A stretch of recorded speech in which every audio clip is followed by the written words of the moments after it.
or just about anything they need. So that's a big difference from inheriting very, very empty cupboards. The median age of those who succumb to the China virus is 78 years old. Roughly half of all deaths have been individuals in nursing homes or long-term care. In one study, 90% of those hospitalized had underlying medical conditions, whether it's heart or diabetes, but usually it's some kind of a condition. It seems that people have that, and if they do, it's a problem, no question about it. Young adults may often have mild or even no symptoms. They won't even know they're sick. They won't have any idea that they have a virus. They won't have any idea at all. America's youth will act responsibly, and we're asking everybody that when you are not able to socially distance, wear a mask, get a mask. Whether you like the mask or not, they have an impact, they'll have an effect, and we need everything we can get. Data shows children have the lowest fatality risk. 99.96% of all virus fatalities are in adults. Think of that. So that's much, much, much less than 1% for children, young people. By understanding these risk profiles and learning how to treat the disease, we've been able to greatly reduce mortality in the United States. In fact, we'll show you a chart and how well we do compared to the rest of the world. We have several treatments already available that significantly reduce the severity and duration of the disease, including remdesivir, which has been very successful, and a widely available steroid treatment. And we have many more happening and coming out. We've learned best practices for treatment of the virus at every stage and have shared these findings with medical providers, and we've shared them all over the world. The relationship with other countries has been very strong. We're all working together. This includes ensuring all hospitals are aware of the importance of different approaches to oxygen treatment, including high-flow oxygen, the importance of steroid treatment for those on ventilators. And when you're on a ventilator, we've learned a tremendous about the use of the ventilator.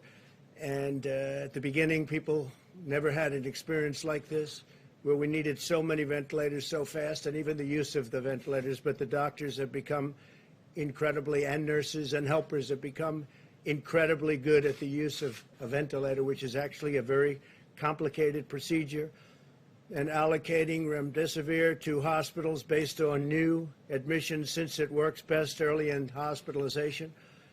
And that's something that they've really started. They're using it much earlier. Fatalities nationwide have fallen 75% since mid-April. That's a great number.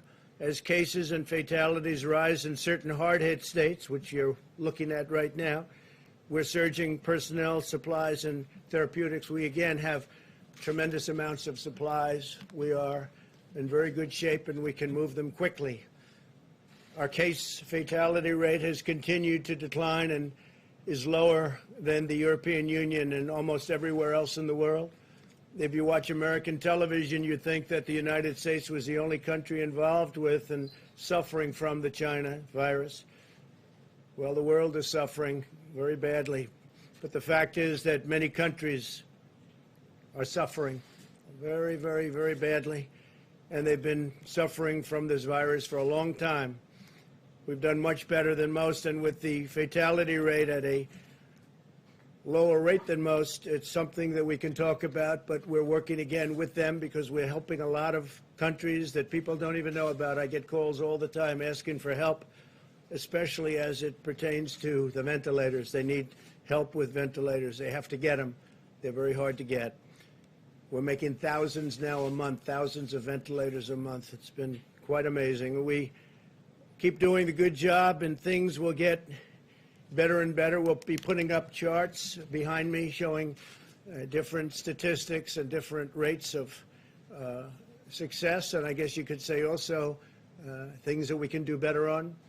But you'll see them. They'll be put up as we go. In April, the average age of individuals who tested positive for the virus was over 50 years old. Today, the average age is significantly younger. Hospital lengths of stay are almost half of what they were in April. So the stays are about half. The rate of cases requiring hospitalization has been reduced, and mortality among those admitted to the hospital is nearly one half of what it was in April. We've learned a lot. We've learned a lot about this disease, how to handle it. The doctors have learned a lot, not only in the use of the ventilators, but in many other things. And things are happening, too, like the remdesivir and other elements, steroids, et cetera. But these trends could change without our continued and relentless focus. And that's what we have. We have a relentless focus, and it's been that way from the beginning. But we've learned so much. As you know, in recent weeks, we've seen a concerning rise in the cases in many parts of our South. You look at South, Southwest, and West. This growth in cases first began to appear in mid-June, primarily among 18 to 35-year-olds, many of whom were asymptomatic.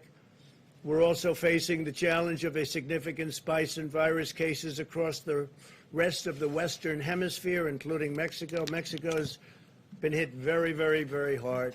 As you know, the president, a great gentleman, was here 2 weeks ago, and they have really been hit hard. Because we've achieved a nearly four-fold increase in testing capacity in 2 months, we're successfully identifying more asymptomatic and mild cases. Some cases so mild that you really don't even treat them. Some cases with children where they don't even know that they're ill. And I guess they're not very ill because they recover almost immediately. Per capita, the U.S. is conducting 50% more tests than Europe. And we've conducted nearly 3 times as many tests as all of the other countries in the Western Hemisphere combined. Be over 50 million tests. This allows us to isolate those who are infected, even those without symptoms, so we know exactly where it's going and when it's going to be there.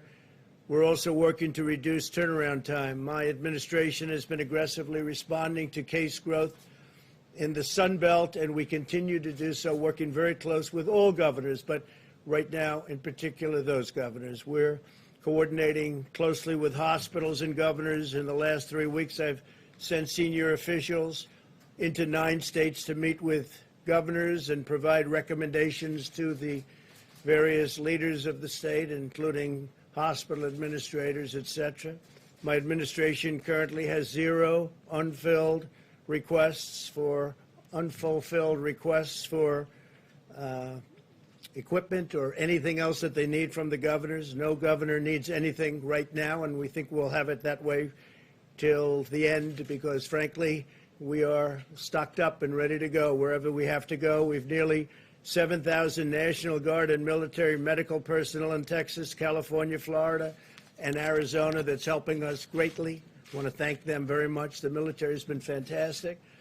We're closely monitoring hospital capacity in these states. Hospitals are open for elective surgeries and other procedures. So hospitals are open for elective surgeries.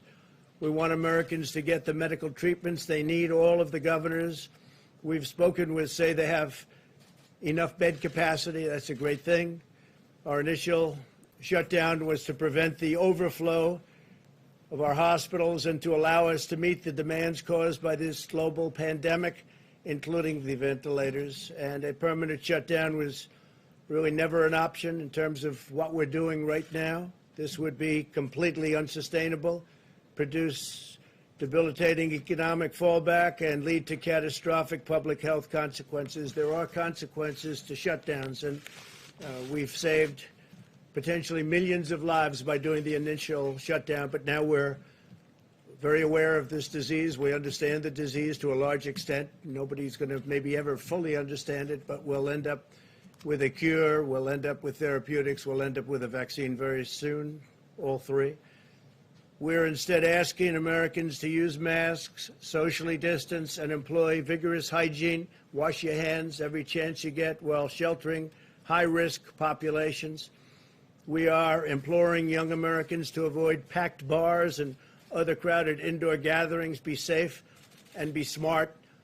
We're surging testing capacity to identify and isolate cases. This includes a newly approved testing platform to nursing homes across the South. We're being very, very vigilant with respect to nursing homes because you know all of the problems that we've had with so many people so sadly they were infected, so that all of the staff and residents can be routinely tested and isolated to ensure our elderly are even more strongly protected than anybody else. That's really the high-risk people, the high-risk, wonderful people. Once this current surge in cases declines, the same testing platform will enable people to visit their loved ones after taking a test, which is a big difference. Ultimately, our goal is not merely to manage the pandemic, but to end it. We want to get rid of it as soon as we can. That is why getting a vaccine remains a top priority. 2 vaccine candidates are entering the final stage of clinical trials this month. This was achieved in record time. It used to be years before you were in a position like we are right now. 4 other vaccines will enter final trials in the following weeks, and we're mass producing all of the top candidates so that the first approved vaccine will be available immediately. And logistically, we have the military ready to go. We have great people, logistic military people, a wonderful general who's waiting for the vaccine so they can distribute it in record time. That's what's going to happen. So our military is all set to go. We will deliver a vaccine, therapeutics, whatever it is necessary, and defeat the virus once and for all. And I'll take a few questions if you'd like. I will say this. I want to thank all of the staff, the White House staff, all of the doctors that we've been working with so closely, and just a lot of very positive things are happening. It's a nasty, horrible disease that should have never been allowed to escape China, but it did. And it infected the world, and the world is suffering, but we're going to get it taken care of, and we're helping lots of other countries. John? Mr. President, first I just wanted to get a clarification. Your press secretary said today that you sometimes take more than 1 test a day. Well, why is that? And how often? Well, I didn't know about more than 1. I do take probably on average a test every 2 days, 3 days, and I don't know of any time I've taken 2 tests in 1 day, but I could see that happening. So Republicans and Democrats on Capitol Hill both said that they want to see more money for testing. They want to send billions of dollars to the states so they can do more testing. And you probably saw Mick Mulvaney the other day said that his kids, it took them a week to get test results back. He said this is simply inexcusable given where we are in the pandemic. Do you think we have a problem with testing in this country right now? Well, and are you in favor of more money for testing? We've done more testing by far than anybody. Some of the tests, because it is massive volume, it takes longer. Others of the tests, as you know, are very quick. They're 5-minute and 15-minute tests, and those are, frankly, the ones that I prefer. But we're doing massive numbers, and the numbers are coming down. And as we go, as an example, there are thousands and thousands of kits being made right now, which give you a 15-minute and a 5-minute test. So we'll be able to get those numbers down. Those numbers are similar in other places. They're also doing massive numbers like nobody thought possible. But those numbers will be coming down. I agree. I think it's a good thing if we can do it. Are you in favor of more money for testing? Well, they're going to make a presentation to me tonight and tomorrow on that. And again, we're leading the world. I think the second country at 12 million, we're going to be over 50 million tests. Second country is India with 12 million. Then you have 7 million, 6 million, and 4 million.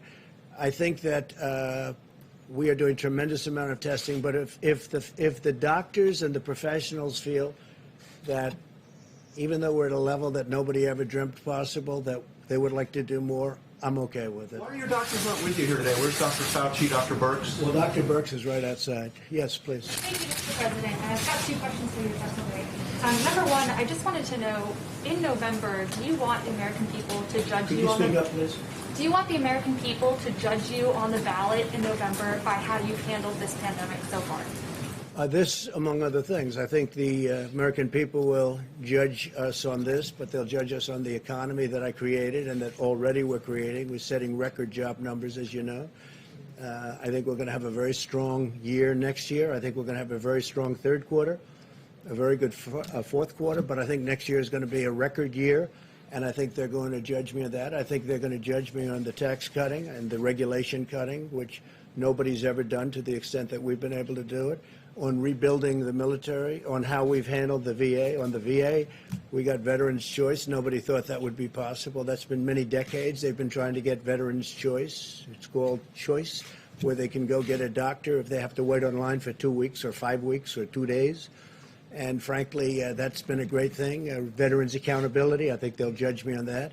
They'll judge me on all of the things we've done. I don't think, and I think we can say this with surety, and it's never been even challenged in 3.5 years, the first 3.5 years, the first years of a presidency, I don't think any administration, any president has accomplished so much as we've accomplished, from energy to health to so many other things.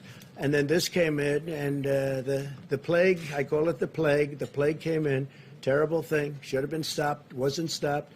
It came in, we had to shut things down to save potentially millions of lives. We did that, and now we've started them up. And I think we've really started it up very successfully. Yeah, Mr. President, thank you, Mr. President. You've been saying for months that the virus would simply disappear, and now you're saying that it's likely to get worse before it gets better. If it does keep getting worse, if Americans keep dying, are you responsible for that? Well, the virus will disappear. It will disappear. I think that I always like to say, as you know, either way, when you look at it, the governors are working with me. I'm working with the governor. We're working hand in hand. I think we're all responsible. I view it as a team. Very good relationships with the governors. Very, very good relationships. I could say I'm fully responsible, but, you know, one day we had a virus come in, and I closed the borders, did a lot of things that were very good. In fact, Dr. Fauci said we saved tens of thousands of lives when I closed the border, and nobody wanted to do it. I wanted to do it. We closed the border to China. We put on the ban. We didn't want people coming in from heavily infected China. Fairly shortly thereafter, I closed the borders from Europe, coming in from Europe. Those were tremendous moves. We would have, if it's one person, it's too much, but we're at, let's say, 140,000. We could have double, triple, quadruple that number if we didn't. So we did a lot of things right. We did a lot of things right, including with equipment. So it's a shame that it happened. It shouldn't have happened. China should have stopped it. Thank you, Yes, go ahead, please. Thank you, President Trump. If I could, two questions. My first question is, we have a very quick testing platform here at the White House. Yes. It's great. You get tested, you know, very quickly. Do you think that it would be easier to reopen and restart businesses if we could produce more of those machines? We're trying to do that. It's a great question. We're trying very much to do that. So rather than sending your tests in and, you know, it goes through the mail one day, comes back another day, no matter how they send them, it's a day and a day, so that's 2 days already wasted. And then if it spends by the time you get it back, it's 3 or 4 days if they do an efficient job. We're trying to get the testing on site. Thank you. I like it the best. And my follow-up, my second question, it's a little bit a different topic, but it's one that a lot of people are talking about.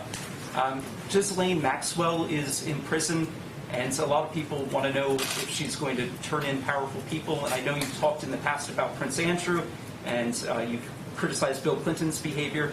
I'm wondering, do you feel that she's going to turn in powerful men? How do you see that working out? I don't know. I haven't really been following it too much. I just wish her well, frankly. I've met her numerous times over the years, especially since I lived in Palm Beach, and I guess they lived in Palm Beach. But I wish her well, whatever it is. I don't know the situation with Prince Andrew. Just don't know. Not aware of it. Mr. Thank you, sir. On unemployment insurance, how much below $600 are you willing to go? And you said that the economy is bouncing back strong, so why do we need to even cut it at all? Well, the economy is getting stronger, and I think we have a chance to have a very strong economy, especially if some of the things that I just spoke about work. We want to have people go back and want to go back to work, as opposed to be sort of forced into a position where they're making more money than they expected to make, and the employers are having a hard time getting them back to work. So that was a decision that was made. I was against that original decision, but they did that. It still worked out well because it gave people a lifeline, a real lifeline. Now we're doing it again. They're thinking about doing 70% of the amount. The amount would be the same, but doing it in a little bit smaller initial amounts so that people are going to want to go back to work, as opposed to making so much money that they really don't have to. But we were very generous with them. I think that it's been a tremendously successful program. The whole thing has been successful if you look. I mean, we're in a pandemic, and yet we're producing tremendous number of jobs. That was something that nobody thought possible. Okay, please. Mr. President, thank you very much. Yesterday you said that wearing a mask was an act of patriotism.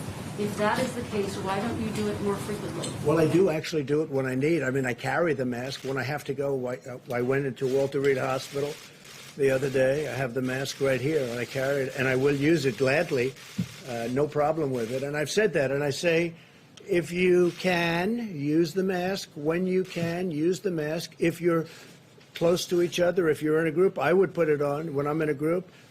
If I'm in an elevator and there are other people with me, including like security people, it's not their fault. They have to be in the elevator. I want to protect them also. I put on a mask.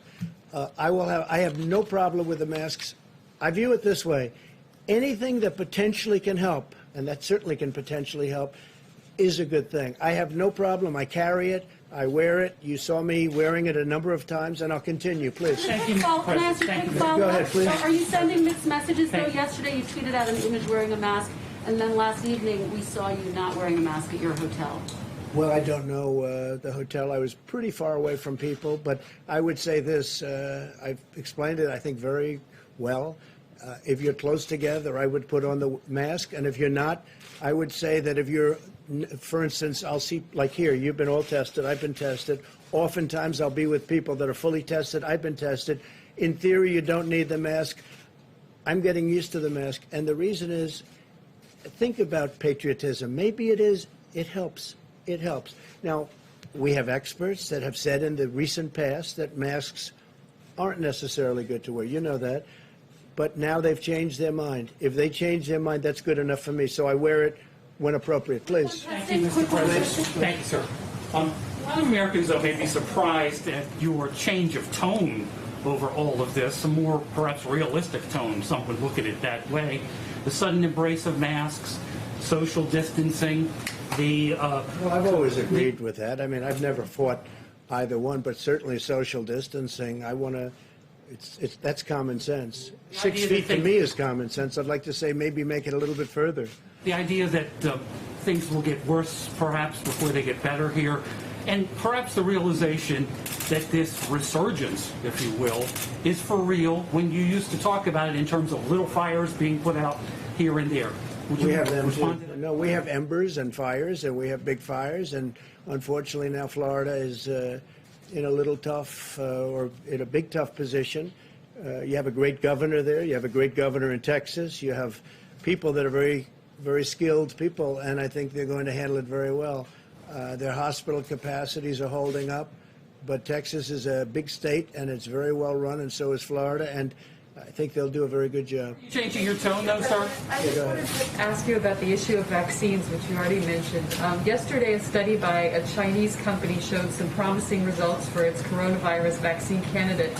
If China were first in developing the vaccine, or even if it weren't, would the administration be willing to work with China to bring a successful Chinese vaccine to the U.S.? Yeah, we're willing to work with anybody that's going to get us a good result.